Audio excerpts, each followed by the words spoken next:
భక్తి భాస్కర ప్రేక్షకులకి నమస్కారం. భారతం నీతి కథలు కార్యక్రమానికి స్వాగతం.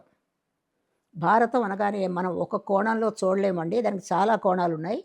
ధర్మతత్వజ్ఞుడు ధర్మశాస్త్రమని, ఆధ్యాత్మ విధులు వేదాంతమనియు, నీతి విచక్షణుడు నీతి శాస్త్రమని, కవి వృషభులు మహాకావ్యమనియు, బహుపురాణ సముచ్చయం బనియు, వేద వేద విజ్ఞాన నిధి పరాశరాత్మజుండు విష్ణు సన్నిభుండు భారతాన్ని మహాకావ్యంగా తీర్చిదిద్దాడు అని మనకు చాలా సుప్రసిద్ధమైన కవిత్వం.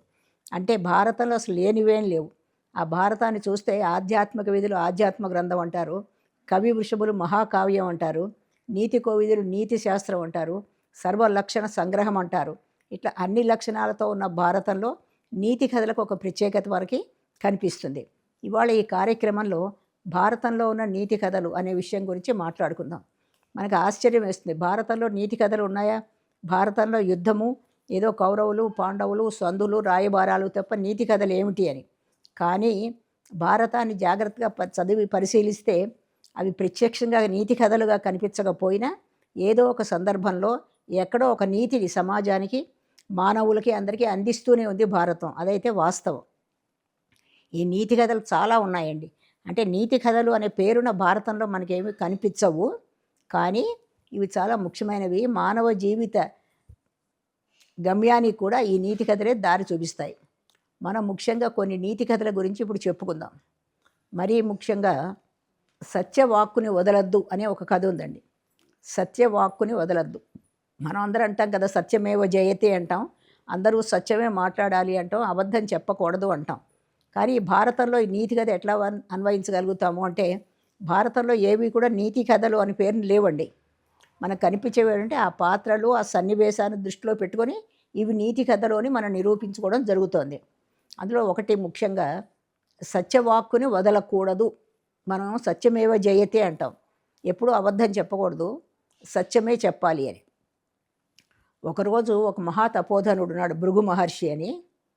ఆయన సంధ్యావందనాది కార్యక్రమాలు చేస్తూ ఆధ్యాత్మికవేత్తగా చాలా సుప్రసిద్ధుడు. ఆయన భార్య పులోమి. అయితే ఈ మహర్షి ఒకరోజు స్నానాంతరం వెళుతూ తన భార్యకు చెప్తాడు, ఇంట్లో నువ్వు జాగ్రత్తగా ఉండు. అప్పటికప్పుడు గర్భవతి కూడా, ఇంట్లో జాగ్రత్తగానే ఉంటుంది.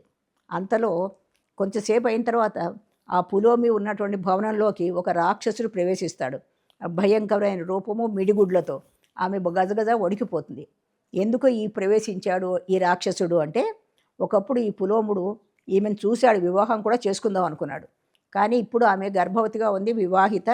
ఆమెను చూసి అక్కడ ఎవరు చెప్తారు ఆమె ఎవరో అని అక్కడ అగ్నిదేవుడు ఉంటే అగ్నిదేవుడిని అడుగుతాడు, ఈమె ఎవరో చెప్పు, ఎవరి భార్య చెప్పు అని. అగ్నిదేవుడు చెప్పడానికి చాలా వెనకడతాడు. నిజం చెప్తే మహర్షి తను శపించవచ్చు, అబద్ధం చెప్తే మరొక శాపం రావచ్చు. సత్యానికే తను కట్టుబడాలి, కానీ చెప్పాలా వద్దా ఆలోచిస్తూ ఉంటాడు. ఈ రాక్షసుడు అగ్నిదేవుడు చెప్పు చెప్పు అని ఉరుముతూ హెచ్చరిక చేస్తూనే ఉంటాడు. చివరికి ఈయన చెప్తాడు, ఈమె పులోమి భృగు మహర్షి భార్య అని చెప్తాడు. ఈ రాక్షసుడు వెంటనే ఆమెకేసి చూస్తాడు. ఆ సౌందర్య రాశి అయిన ఆ స్త్రీని చూడగానే అతనికి గతం గుర్తొచ్చింది. ఒకప్పుడు అతడు ఈ పులోమిని వివాహం చేసుకుందామని కూడా అనుకున్నాడు. కొన్ని కారణాలతో వివాహం జరగలేదు. ఓహో ఈమెనా పులోమి అని ఆమెను గౌరవ ఇతడు ఒక వరాహ రూపంలో ఆమెని భుజం మీద ఎక్కించుకొని గదిలోంచి బయటికి పరిగెడుతుంటే ఆ శక్తికి ఆమె గర్భవతి కాబట్టి ఆ గర్భస్థ స్థితికి నేల కూలిపోతాడు. ఆ కూలిపోగానే ఆ తేజస్సుకి ఈ రాక్షసుడు అక్కడికక్కడ భస్మీభూతుడు అవుతాడు. అయితే ఈ పులోమి ఆ పిల్లవాడిని తీసుకుని వాడి ఇంట్లోకి వచ్చేస్తుంది. స్నానాంతరం బయటికి వెళ్ళిన భృగు మహర్షి ఏం జరిగిందో నాకు చెప్పు అంటాడు. ఆమె చెప్తుంది.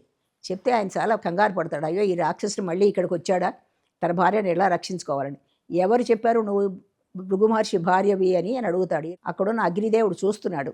చెప్పాలా వద్దా? నిజం చెప్తే ఒక రకం ప్రమాదం, అబద్ధం చెప్తే అబద్ధం చెప్పిన దోషం, అసత్య దోషం వస్తుంది, ఏం చేయాలి అని. సరే చాలాసేపు ఆలోచించాక చివరికంతా నేనే చెప్పాను అంటాడు.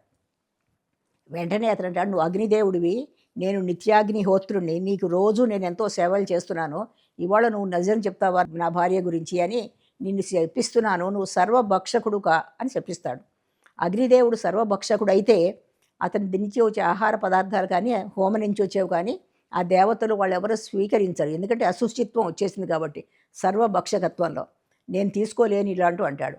అతను ఎంతో ప్రార్థిస్తాడు, ఈ చిన్న తప్పుకి నన్ను క్షమించు, నిజం చెప్పాలి కాబట్టి చెప్పాను, అసత్యం చెప్పకూడదు కాబట్టి అని. అయినా సరే క్షమించక చివరికి ఏం చేస్తాడు అంటే, నువ్వు ఈ మాట చెప్పావు కాబట్టి నీకు అశుచి దోషం ఉండదు. నువ్వు సర్వభక్షకుడివి అయినా అన్నీ నువ్వు తిన్నా కూడా నీకు అశుచి దోషం ఉండదు. నువ్వు యజ్ఞ యాగాదులో, హోమగుండాల్లో, నైవేద్యాలు అందరూ నిన్ను పూజిస్తారు అంటాడు. అంటే ఈ చిన్న కథ మనకి ఏం చెప్తుందంటేనండి, ఎప్పుడైనా సరే సత్యంకే నిలబడాలి తప్ప అసత్యానికి నిలబడకూడదు. నీకు ప్రమాదం వచ్చినా సరే సత్యాన్నే చెప్పాలి. ఇక అగ్నిదేవుడు అందుకే ధైర్యం చేసి ఈమె పులోమి, ఈమె భృగు మహర్షి భార్య అని చివరికి ధైర్యంగా చెప్పగలిగాడు. సర్వభక్షకుడు అనే శాపాన్ని పొంది కూడా మళ్ళీ నీకు శుచిత్వం వస్తుంది అనే వరాన్ని కూడా అతడు పొందాడు. ఈ భారతంలో ఉన్న చిన్న నీతి కథ మనకి ఏం చెప్తుందంటే, ఎట్టి పరిస్థితుల్లోనైనా సరే సత్యమే చెప్పాలి తప్ప అసత్యం అసలు ఎవరు చెప్పకూడదు అనేది ఇందులో ముఖ్యమైన సారాంశం. అలాగే మనకి అధర్మం ఎవరు చెప్పినా చెయ్యకూడదు అన్నది ఒక మంచి కథ. వినత కద్రువలు అని కశ్యప ప్రజాపతి భార్యలు ఇద్దరు ఉన్నారు. వాళ్ళిద్దరికీ ఒకళ్ళపై ఒకళ్ళకి సవతి మాత్సర్యం.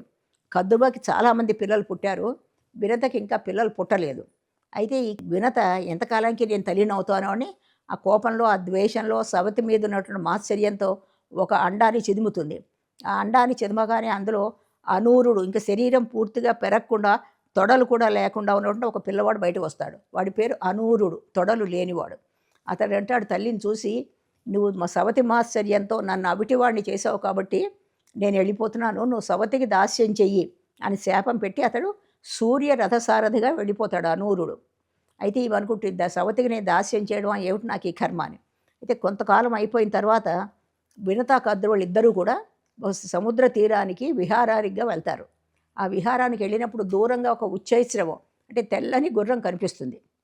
ఆ తెల్లని గుర్రం కనిపిస్తే కద్రువ అంటుంది, ఆ గుర్రం చూడు ఎంత తెల్లగా ఉందో, అయినా దాని తోకకు ఒక మచ్చ ఉంది అంటుంది. వినత అంటుంది, ఆ గుర్రం తెల్లగా ఉంది, దాని తోకకి మచ్చ లేదు అని. అయితే మనం పందెం వేసుకుందామా? ఏం పందెం వేసుకుందాం అంటే, ఎవరు ఓడిపోతే వాళ్ళు రెండో వాళ్ళకి దాసీత్వం చెయ్యాలి అని. సరే అనుకుంటారు. కద్రువ ఏం చేస్తుంది, పిల్లల దగ్గరికి వెళ్ళిపోయి, మీరు నన్ను రక్షించాలి, లేకపోతే నేను సవతికి దాసినవుతాను, కాబట్టి మీరు ఏం చేస్తారో చెప్పండి అంటే, ఆ పిల్లలు అంటారు తల్లి అయినా సరే అధర్మం చెప్తే మేమేం చెయ్యమంటారు. వీళ్ళు ఏం చెప్తారు, ఆ తల్లి ఏం చెప్తుందంటే, కద్రువ ఎదురుగుండా ఒక గుర్రం ఉంది, ఆ గుర్రం తోకకి మీరు వెళ్ళి చుట్టుకోండి, తర్వాత నేను చూసుకుంటా కదా అంటుంది. ఒక రోజున వినతా కద్రువులు ఇద్దరూ కూడా ఆ సముద్ర తీరానికి విహారానికి వెళ్తారు. వెళ్తే దూరంగా తెల్లని ఉచ్చేశ్రవం కనిపిస్తుంది. ఈ కద్రువ అంటుంది, ఆ ఉచ్చేశ్రవాన్ని చూడు, దాని తోక నల్లగా ఉంది అని. వినత అంటుంది, అది తెల్లటి గుర్రం, దాని తోక నల్లగా లేదు అని. అయితే మనం పందెం వేసుకుందాం, ఎవరు ఓడిపోయారో వాళ్ళు దాసిత్వం చెయ్యాలి అని. సరే అంటుంది. కద్రువ గబగబా పిల్లల దగ్గరికి వచ్చి, మీరు ఎవరో ఒకళ్ళు వెళ్ళి ఆ గుర్రానికి తోకకు చుట్టుకోండి నల్లగా, నేను దూరం నుంచి వినతకు చూపిస్తాను అంటుంది. కానీ ఆ పిల్లలు చెప్తారు, తల్లి చెప్పినా మేము అధర్మం చెయ్యము, ఎందుకంటే తల్లి అయినా సరే కానీ ధర్మం మార్గంలోకి వెళ్ళాలి, అధర్మము అసత్యము మేము చెయ్యము అంటారు. ఆవిడకి చాలా కోపం వచ్చి ఏం చేస్తుందంటే, జనమేజయుడు చేసే సర్పయాగంలో మీరందరూ పడి మరణించండి అని శాపం పెడుతుంది. అయితే అందులో ఒకడు మాత్రం కర్కోటకుడు అనేవాడు తల్లి మాట విని, సరే తల్లికి నేను న్యాయం చేయాలి కదా, నన్ను కన్న తల్లి అని ఆ గుర్రానికి వెళ్ళి తను తోకకి చుట్టుకుంటాడు. అయితే కొంతకాలం అయిన తర్వాత వీళ్ళిద్దరూ చూస్తే ఆ గుర్రం తెల్లటి గుర్రం ఉచ్చైశ్రవం, దాని తోకకి అసలు మచ్చే లేదు. అయితే వినత మాత్రము కొంతకాలం దాసిత్వం చేసినా కూడా ఆమెకి తరువాత వైనతేయుడు గరుత్మంతుడు కొడుకు అవుతాడు. ఆ వినత దాస్యం నుంచి విముక్తురాలు అవుతుంది. అంటే దీంట్లో ఏం కనిపిస్తుంది, పిల్లలైనా సరే తల్లి చెప్పింది కదా అని అధర్వ మార్గాల్లోకి వెళ్ళరు అనే ఎంత మంచి నీతి కథ ఈ భారతంలో చెప్పారు. మనం సాధారణంగా తల్లిదండ్రులు ఏమైనా మాట చెప్తే వెంటనే మనం చేసేస్తాం, అయ్యో తల్లిదండ్రులు మాకు జన్మనిచ్చిన వారు అని. కానీ ఇక్కడ ఈ నాగులు ఏవి కూడా తల్లిదండ్రులు చెప్పారు కదా అని తల వంచకుండా ధర్మానికి సత్యానికి నిలబడడం అనేది ఈ భారతంలో గొప్ప నీతి కదా. సమాజంలో ఉన్న వ్యక్తులని, వాళ్ళ మనస్తత్వాల్ని, వాళ్ళ అరిషడ్ వర్గాల్ని అన్నింటినీ కూడా గుప్పిట్లో పెట్టి ఈ కథలు రకరకాల రూపాల్లో రకరకాలుగా వచ్చాయి, మనకు కనిపిస్తూ ఉంటాయి.